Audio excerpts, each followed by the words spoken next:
시청자 여러분 안녕하십니까? 김동수입니다. 부모가요 미성년자인 자녀에게 2천만 원을 증여했는데 그 돈으로 주식을 사도 되나요? 하는 그런 질문입니다. 뭐 당연히 살 수도 있겠죠. 세금만 낸다면요. 그렇죠? 자, 아버지가 미성년자입니다. 미성년자 자녀에게 현금 증여를 했습니다. 예를 들어서 2천만 원까지는 세금이 없죠. 그런데 2천만 원까지는 세금이 없다고 증여자산 공제 2천인데 꼭 2천만 원만 꼭 줘야 됩니까? 좀 더 주고도 세금을 내도 바람직하다고 봅니다. 자, 2천만 원을 증여했습니다. 그런데 아버지가 증권회사에 갔어요. 증권회사에 가가지고 예금주는 아들 이름으로 해서 증권 계좌를 만들었습니다. 증권 계좌를 개설했습니다. 증권 계좌를 개설했다. 주식을 살라고요. 아들 앞으로 사는 겁니다. 근데 이제 아들이 미성년자니까 그 주식을 사고 파는 내용을 잘 모르니까 당연히 이제 아버지가 대신 사줬겠죠. 그래서 결과적으로 미성년자가 뭐 했습니까? 주식을 투자를 했는데 이거 누가 한 거냐? 미성년자가 한 건 아니에요. 분명히 아버지가 대신 주식을 샀을 겁니다. 그렇다면 이거는 당연히 증여세 과세 대상이 됩니다. 여러분, 부모가요 소득이 없는 자녀에게 이렇게 증여를 해가지고 뭐 생활비를 주고 용돈을 주고 학원비를 주고 교육비를 줬는데 그 아들이 아껴 써가지고요 주식을 샀다, 부동산을 샀다, 은행에 예금했다. 이것도 증여세 과세 대상이 되는 겁니다. 그러니까 아버지가 증여해가지고 아들이 주식을 샀다. 그런데 아들 이름으로 산 거지요. 왜? 아들 이름으로 지금 증권 계좌를 개설했기 때문에 아들 이름으로 샀어요. 아버지가 대신 사줬겠죠. 그렇다면 이것도 증여세 과세 대상이 되는 것입니다. 그런데 2천만 원보다는 좀 더 주는 게 좋습니다. 예를 들어서 뭐 2,500만 원을 줬다. 증여재산이. 그러면 아버지가 아들 앞으로 이 아들 증권 계좌 앞으로 이체했을 겁니다. 그쵸? 송금을 했을 거라고요. 그러면 증거 자료가 나올 거 아닙니까? 아버지 구좌에서 아들 앞으로 통장으로 이체를 했기 때문에 돈이 들어왔기 때문에 만약에 2,500만 원을 이체했다. 그러면 증여재산 공제가 딱 10년 동안 한 번 2천만 원 공제받습니다. 그러면 증여세 과표가 얼마입니까? 500만 원이죠. 그럼 몇 프로입니까? 10%. 얼마입니까? 50만 원이죠. 그러면 이때 미성년자인 아들이 수중자입니다.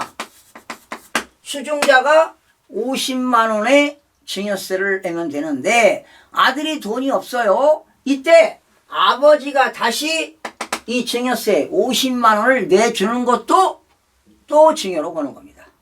또 증여로 본다는 겁니다. 그래서 또 아들은 증여세를 50만 원에 대해서 또 내야 됩니다. 그러면 50만 원에 대해서 증여세가 10%면 5만 원이죠. 이제 그러면은 다음에는 증여로 보지 않습니다. 나중에 또 이런 것도 실무적으로 설명을 드리도록 하겠습니다. 자, 그래서 이렇게 미성년자가 50만 원을 증여세를 냈다는 그런 자료가 나와 있어요. 세무서에. 그렇다면 훗날 이 미성년자가 지금 주식을 투자해서 돈을 벌었잖아요. 사실은 그것도 누가 투자한 겁니까? 아버지가 투자해서 아버지가 의사결정할 거예요. 아들 앞으로 계좌를 만들었으니까.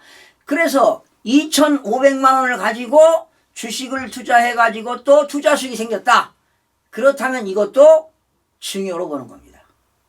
다시요. 2,500만 원 줄 때도 증여고 2,500만 원에 대해서 증여세 낸 거를 아들이 없으니까 아버지가 대신 내준 것도 증여고 아버지가 아들 앞으로 증권 계좌를 개설해서 주식을 투자해서 수익이 생겼다. 만약에 수익이 1,000만 원 발생했다. 이것도 아버지가 아들한테 증여한 것으로 봅니다. 그러니까 주식을 투자해서 이득이 생긴 것도 증여로 봐가지고 또 아들은 증여세를 내야 합니다. 그건 이유가 뭐냐? 아들이 번 게 아니죠. 아버지의 기여도를 인정하는 것입니다. 아버지가 투자했어요. 그렇다면 아들은 아버지가 주식을 투자해서 1,000만 원 번 거를 대가 없이 그냥 아버지가 해준 거 아니겠습니까? 아들은 그 1,000만 원만큼 자산을 무상으로 이익이 생긴 겁니다. 무상으로 이익이 생긴 거기 때문에 이것도 증여세 대상이 되는 것입니다. 오늘 이런 걸 또 공부했습니다. 미성년자가 증여받은 재산에 대해서 증여세를 내야 되는데 만약에 증여세를 낼 능력이 없잖아요. 그러면 아버지가 연대납세 의무를 집니다. 그러니까 수중자가 과세관청은 수중자로부터 조세채권 확보가 곤란하다. 미성년자가 능력이 없잖아요. 세금을 낼 수 없으니까 증여자가 대신 내줍니다. 그래서 이 증여자와 수중자는 뭐냐? 연대납세 의무가 있어요. 연대납세 의무가 있다. 연대납세 의무가 있습니다.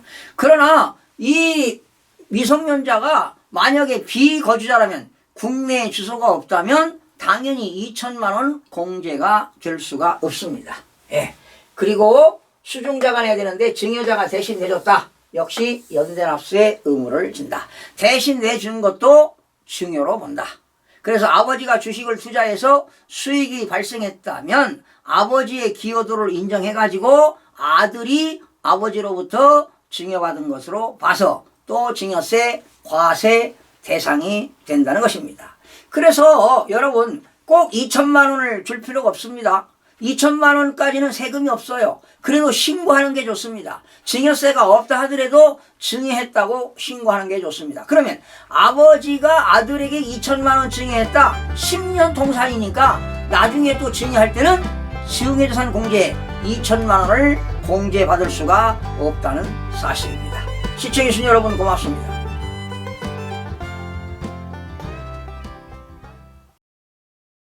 구독과 좋아요, 알림 설정을 누르시면 더 많은 정보를 얻을 수 있습니다.